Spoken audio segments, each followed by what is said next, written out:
हाय नमस्कार मैत्रिणींनो, आपल्या सगळ्यांनाच बचत करावीशी वाटते आणि आपापल्या परीने जशी जमेल तशी बचत करण्याचा आपण प्रयत्न करत असतो। आणि महिन्याचा किराणा भरताना म्हणजे फक्त किराणाच नव्हे तर महिन्याभरासाठी ज्या काही गोष्टी आपल्या घरामध्ये लागतात त्या भरताना जर आपण थोडासा विचारपूर्वक खरेदी केली ना तर बरीचशी बचत ही होऊ शकते। आणि म्हणूनच आपला प्रयत्न असा असतो की बल्कमध्ये जास्ती सामान घ्यायचं आणि त्यासाठी आपण डीमार्टला वगैरे जात असतो की जिथे आपल्याला भरपूर डिस्काउंट मिळत असतो। पण खरंच डीमार्टमध्ये खरेदी केल्यानंतर आपली बचत होते का आणि झाली तर ती कोणत्या गोष्टीमध्ये होते? तर मी आज आलेली आहे डीमार्टला। तर आमच्या इथे तरी डीमार्ट नाही आहे, पण मी जेव्हा कधी गावाला कराडला जाते ना तर मागच्या आठवड्यात मी गावाला गेलेली आणि तर एकदा गावी गेल्यानंतर जी काही छोटी मोठी कामं असतात ना तर ती सुद्धा करते। त्यातलंच एक काम म्हणजे डीमार्टला जाणं, कारण स्पेशली त्यासाठी डीमार्टला आम्ही येत नाही। तर जेव्हा कधी गावी जातो आणि जर गरज असेल तरच डीमार्टला जातो, म्हणजे 4-5 महिन्यातून एकदा। तर आज मी आलेले आहे डीमार्टला आणि डीमार्टला आपण जातो आणि भांड्यांच्या सेक्शनला जात नाही असं कधी होतच नाही।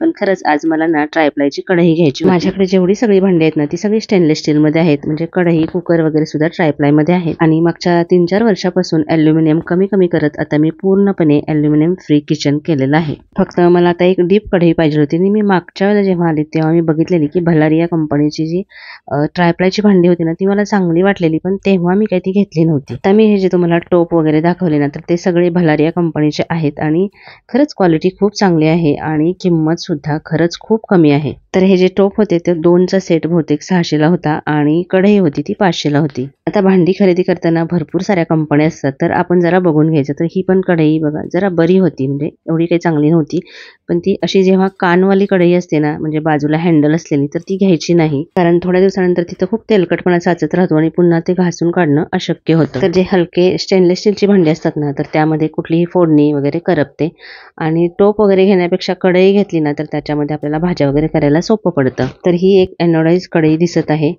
पण हिची किंमत ट्रायप्लाय कढईपेक्षा जास्त आहे। आणि एनोडाइज जी भांडी असतात ना ती सुद्धा काही दिवसानंतर खराब होतात। मी स्वतः वापरलेले आहेत म्हणून सांगते, एकदाच घेताना थोडे पैसे खर्च झाले तरी चालतील पण चांगली भांडी घ्यायची। ते म्हणतात ना महंगा रोये एक बार सस्ता रोये बार बार, तसं काहीसं असतंय। तर काही गोष्टी आहेत ना डीमार्ट मधल्या त्या मला खरंच खूप आवडतात। तर ह्या काही ब्रँडेड गोष्टी आहेत ना तर त्याच्यावरती खरंच डिस्काउंट चांगला असतो, पण जर खरंच गरज असेल ना तरच या गोष्टींची खरेदी करायला हवी। नाहीतर काय होतं की समजा एखादी गोष्ट 1000 रुपयाची आहे आणि त्याच्यावरती तुम्हाला 250 रुपये डिस्काउंट मिळतोय म्हणून ती तुम्ही 750 रुपयांना विकत घेतली, पण तुम्हाला तिची गरजच नाही तर मग तुम्ही इथं 250 रुपये वाचवले असं नाही होत, तर 750 रुपये तुम्ही एक्स्ट्राचे खर्च केले असं होतं। त्यामुळे जरी ऑफरमध्ये मिळत असले ना तरी गरज नसेल तर ती खरेदी नाही करायची। असं केलं तरच आपण बचत करू शकतो। आता इथं आलीच आहे म्हणून मी हे तुम्हाला काही गोष्टी दाखवत आहे। तर हे ज्या बरण्या आहेत त्या चांगल्या आहेत, पण त्याचा शेप असा आहे की आपण ते रेग्युलरली यूज नाही करू शकत, मग अशा गोष्टी घेण्यात काही पॉइंटच नसतो।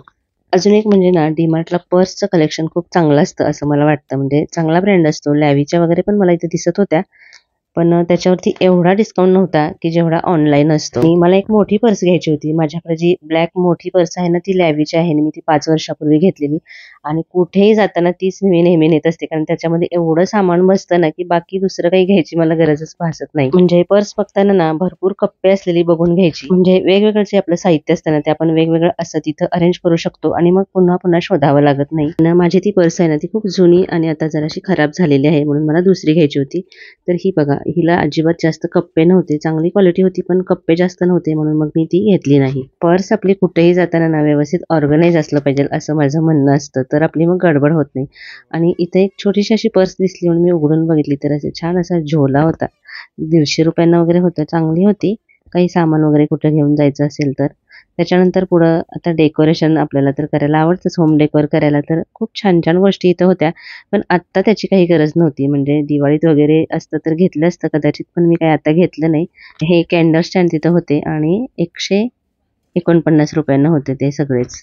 खूप छान छान शेपमध्ये होते, खरं घ्यावेसे वाटत होते, पण मी एकदा ठरवलेलं असतं, मला माहिती असतं डीमार्टमध्ये जाताना की काय घ्यायचं आणि काय नाही, कारण जेव्हा मी डीमार्टमध्ये जातो ना तेव्हा मी एक लिस्ट घेऊन जाते आणि वेळ असेल तर ह्या सगळ्या सेक्शनला वगैरे फिरून होतं, पण काय घ्यायचं हे ठरलेलं असतं। काही गोष्टी ऍड जरी झाल्या ना तर त्या अगदी कमी किमतीच्या असतात, खूप जास्ती मोठीची खरेदी काही मी लिस्ट मधल्या नसलेल्या गोष्टींची खरेदी मी करत नाही। तर इथं हे शुभ लाभ होतं आणि माझ्याकडे जे तोरण आहे दरवाजाला सध्या तर ते याच टाईप मधलं आहे, पण मला दिवाळीमध्ये हे असं शुभ लाभ असं या टाईपचं मिळालं नव्हतं म्हणून मी ते पटकन घेऊन टाकलं। आणि शिवाय आणि हे जे श्रीकृष्णाचं वस्त्र वगैरे आहे ना तर ते सुद्धा मला हवं होतं, त्यामुळे मी ते सुद्धा घेतलं। कधी कधी आपल्याला खरंच गोष्टी इतक्या आवडतात की आपण त्या घेऊन टाकतो. माझं सुद्धा होतं असं. पण मग मी काय करते माहिती आहे का, काउंटरवर गेल्यानंतर तिथं जरा विचार करते की खरंच या गोष्टीची गरज आहे का नाही. तर मग त्या घेतलेल्या गोष्टी सुद्धा मी खूप वेळा काउंटरवरती काढून ठेवलेल्या आहेत बाजूला. आणि आमच्या घरामध्ये मी अशी आहे की माझा कंट्रोल असतो बरोबर की काय गोष्टी घ्यायच्या आणि काय नाही घ्यायच्या त्याच्यावरती. खरं तर आपलं किचन, होम, फ्रीज ऑर्गनाईज करण्यासाठी काही गोष्टींची आपल्याला गरज असते. तर त्यातलंच हे एक आहे बघा. छान होता हा डबा.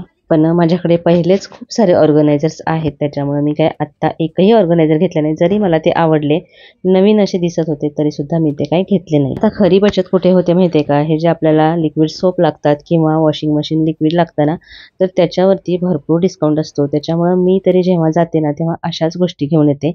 तर पुढं मी तुम्हाला दाखवेनच की मी डीमार्टमधून काय खरेदी केलेली आहे. तर हे बघा, इथं मी एरियलचं लिक्विड घेतलेलं आहे आणि हे 4 लिटरचं आहे आणि याच्यावरती किंमत 789 रुपये आहे आणि हे मला 519 रुपयांना मिळालं. तर आता ही मोठी पॅकेट का आणायची, तर हे आपल्याला नेहमी लागणाऱ्या गोष्टी आहेत आणि त्या कधी खराब होत नाही. शिवाय त्याच्यावरती भरपूर डिस्काउंट सुद्धा असतो. आणि दुसरी गोष्ट म्हणजे आम्ही सारखं डीमार्टला जात नाही, कधीतरी 4-5 महिन्यातून एकदा जातो. त्यामुळे मग मी अशाच गोष्टींची खरेदी डीमार्ट मधून करते. आणि बाकीच्या ज्या डाळी वगैरे, धान्य वगैरे लागतं ना, तर ते मी इथल्याच लोकल मार्केटमधून घेते. ते काय मी 4-5 महिन्याचं एकदम असं भरून ठेवत नाही. फक्त पावसाळ्यामध्ये मी 3-4 महिने पुरेल एवढं धान्य, कडधान्य वगैरे भरून ठेवते. त्याचा सुद्धा मी एक व्हिडिओ केलेला आहे. पण उन्हाळ्यात आता तशी काही गरज भासत नाही, म्हणून मग मी ते सामान काही जास्त भरून ठेवत नाही. ते फक्त महिनाभर पुरेल एवढंच भरते. आता फक्त याच गोष्टींवर बचत अवलंबून असते असं नाही. आपण अशा पण बऱ्याच खरेदी करत असतो की जिथे आपल्याला गरज नसताना सुद्धा आपण खरेदी करत असतो. तर तिथं सुद्धा आपण थोडीफार बचत करायला हवी.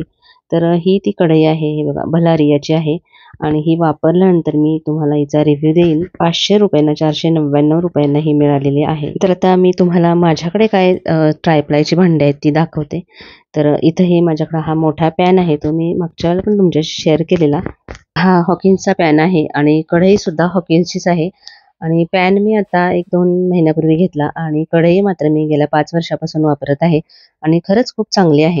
जे माझे व्हिडिओ नेहमी बघतात त्यांना तर ती माहितीच आहे. आणि ही भांडी एकदा घेतली ना की लाईफ टाईम होऊन जातात आणि शिवाय ना घासताना सुद्धा याचा काही त्रास होत नाही, पटकन निघतात. आणि हे जे कुकर आहेत माझ्याकडे, तर ते सँडविच बॉटमचे आहेत आणि हे पिजन कंपनीचे आहेत आणि हा सेट होता 2चा आणि त्याच्यावरती एकच झाकण आहे. म्हणजे हा जो छोटा आहे ना, तो पॅन सारखा मी त्याचा वापर करते भाजी वगैरे करण्यासाठी. आणि ह्या तिन्ही गोष्टी मी ऑनलाईन घेतलेल्या आहेत. आणि त्याच्यानंतर एके दिवशी मी जेव्हा कराडला गेलेले, तिथं मला हे मिस्टर DIY दिसलं. म्हणजे बाजूला वेलनेस आहे, वेलनेसमध्ये गेलेले होते तेव्हा मला हे मिस्टर DIY दिसलं. तर मला बघायचंच होतं की हे मिस्टर DIY मध्ये असतं काय, कारण हे फक्त मुंबई पुण्यामध्येच वगैरे असतं.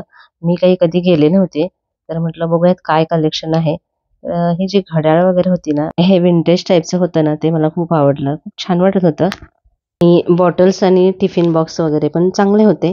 आणि बाकीच्या काही गोष्टी होत्या ज्या आपल्या किचनमध्ये वगैरे लागणाऱ्या असतात ना, तर त्या सुद्धा चांगल्या होत्या. आणि मला वाटते कराडमध्ये हे पहिलंच असेल DIY. अगदी स्टँडच्या समोर आहे, इझिली जाता येतं, त्याच्यामुळेच मी पटकन इथं गेले. आणि हे काही कंटेनर होते तिथे, ठीक होते. होम डेकोरसाठी लागणारं भरपूर साहित्य इथं होतं, जसं की हे व्हेस वगैरे होते.